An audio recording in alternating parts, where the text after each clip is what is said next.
Assalamualaikum warahmatullahi wabarakatuh. Perkenalkan, nama saya adalah Maya Iga Nurrahma.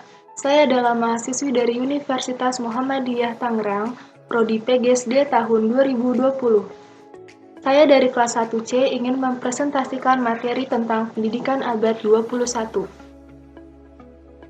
A. Globalisasi dan pendidikan.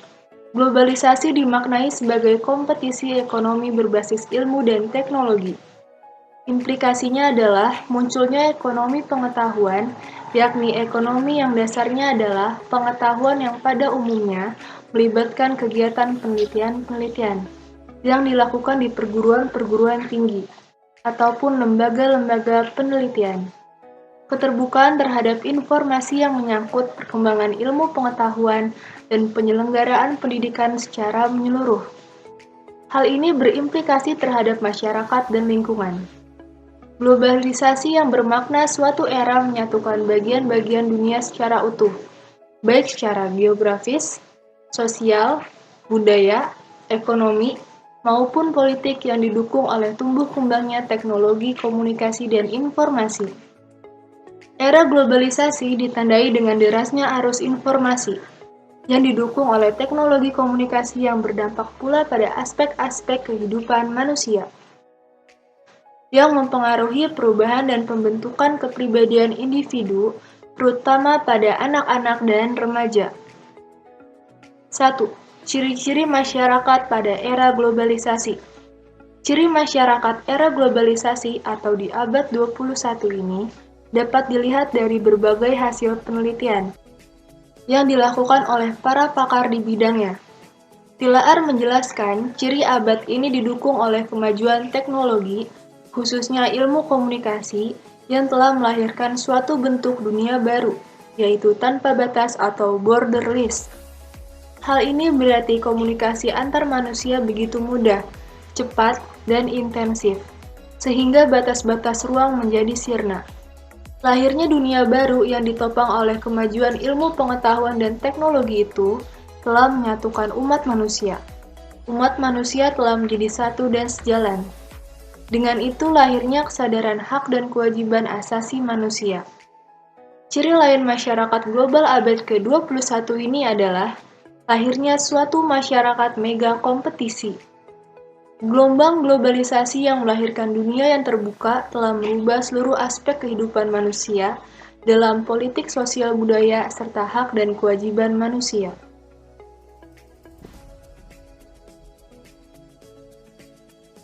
Dua, era globalisasi dan dampaknya.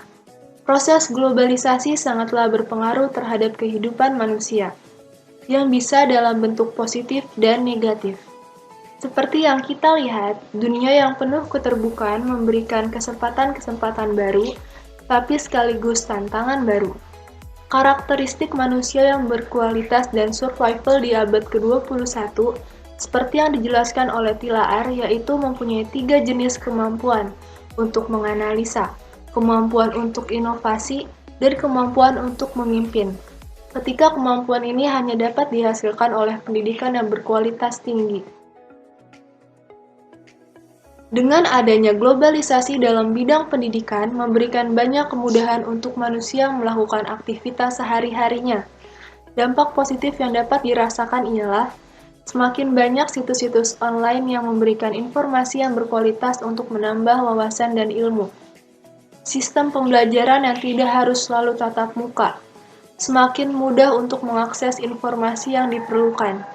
Proses pendidikan akan semakin berkembang dengan bantuan teknologi, karena semakin banyak referensi belajar.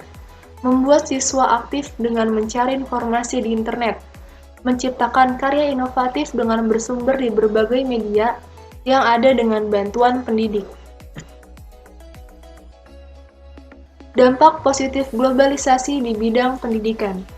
Terdapatnya fasilitas pendidikan yang lebih memadai di sekolah atau komputer, terdapatnya buku-buku online di internet, menggunakan bahasa asing pada saat berkomunikasi dalam pembelajaran. Dampak negatif globalisasi di bidang pendidikan.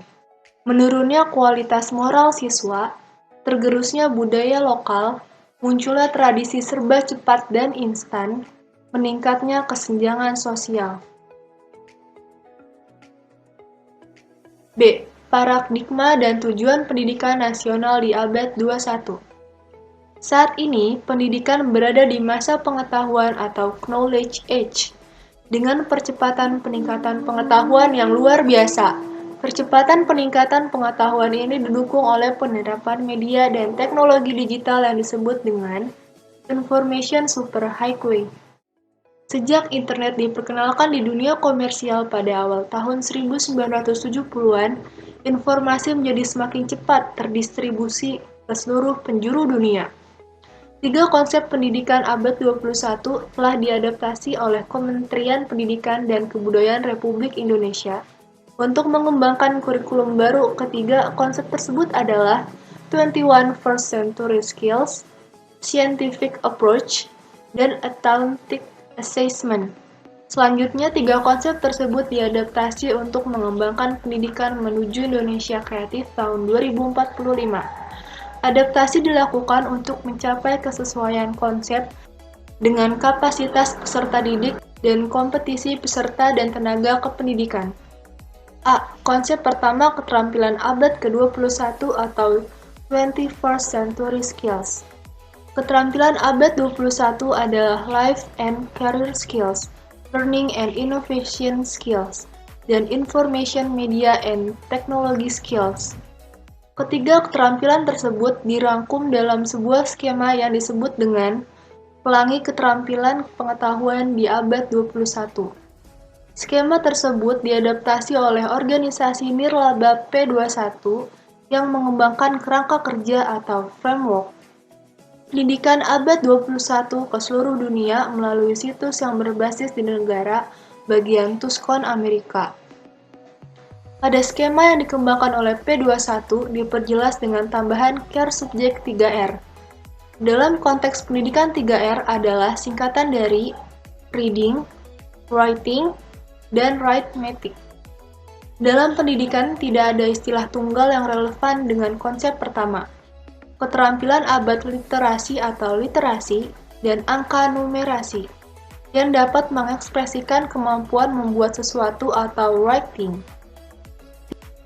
3R yang 21 atau 21 First Century Skills diadaptasi dari abad 18 dan 19 tersebut. Ekuivalen dengan keterampilan fungsional literasi, numerasi, dan ICT yang ditemukan pada sistem pendidikan modern saat ini. B. Konsep kedua pendekatan saintifik atau scientific approach. Pendekatan saintifik diadaptasi dari konsep inovators DNA yang menyatakan bahwa seseorang memiliki karakteristik sebagai inovator jika memiliki kemampuan untuk mengasosiasikan satu peristiwa dengan peristiwa lainnya atau associating. Bertanya tentang hal-hal yang belum pernah ada atau belum pernah dilakukan atau questioning. Melakukan pengamatan lingkungan sekelilingnya atau observing. Membuat jejaring untuk memperoleh hasil yang lebih baik atau networking.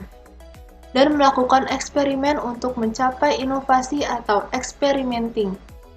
Pendekatan saintifik yang dilakukan dalam pembelajaran dikemas secara berurutan menjadi 1.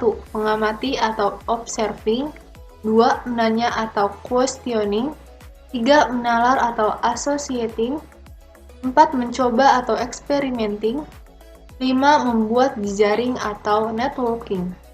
Namun, pada pelaksanaannya bisa dimulai dari tahapan manapun, ketika peserta didik sudah mencapai pemahaman tentang proses inovasi secara koheren. Konsep ketiga penilaian autentik atau authentic assessment. Salah satu elemen perubahan yang ada pada kurikulum 2013 adalah penilaian autentik atau autentik. Penilaian autentik digunakan pada pembelajaran dengan pendekatan saintifik atau scientific. Memiliki karakteristik sebagai berikut. A. Penilaian berbasis kompeten. B. Pergeseran dari penilaian melalui tes, mengukur kompetensi pengetahuan berdasarkan hasil saja, menuju penilaian autentik mengukur kompetensi sikap, keterampilan, dan pengetahuan berdasarkan proses dan hasil. C. Memperkuat PAP atau penelitian acuan patokan yaitu pencapaian hasil belajar didasarkan pada posisi skor yang diperoleh terhadap skor maksimal. D. Penilaian tidak hanya pada level kompetensi dasar, tapi juga kompetensi inti dan standar kompetensi lulusan.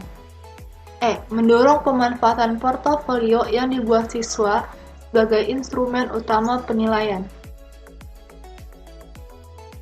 3. 4 pilar menurut UNESCO.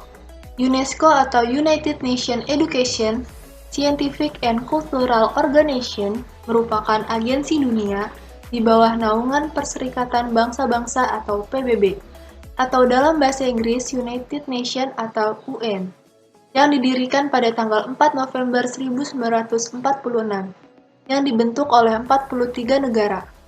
Peran UNESCO adalah mengkampanyekan kedamaian dan keamanan dengan mempromosikan kerjasama antara negara melalui pendidikan, sains, dan budaya dalam rangka meningkatkan rasa hormat universal kepada keadilan, peraturan hukum, dan HAM, dan kebebasan dasar. Keberhasilan pendidikan abad ke-21 diukur dari hasil 4 pilar, pengamatan belajar atau 4 pilar pendidikan dalam rangka pelaksanaan pendidikan untuk masa sekarang dan masa depan, yang diorientasikan dalam pencapaian ranah kognitif, afektif, dan psikomotorik, yakni belajar mengetahui. Sudiarjo 2015. A. Learning to know atau belajar untuk tahu. B. Learning to do, belajar untuk melakukan. C. Learning to be, belajar untuk menjadi diri sendiri atau mengembangkan diri. D. Learning to live together, atau belajar untuk menjalani kehidupan bersama. Itu saja yang bisa saya sampaikan, kurang lebihnya mohon maaf. Assalamualaikum warahmatullahi wabarakatuh.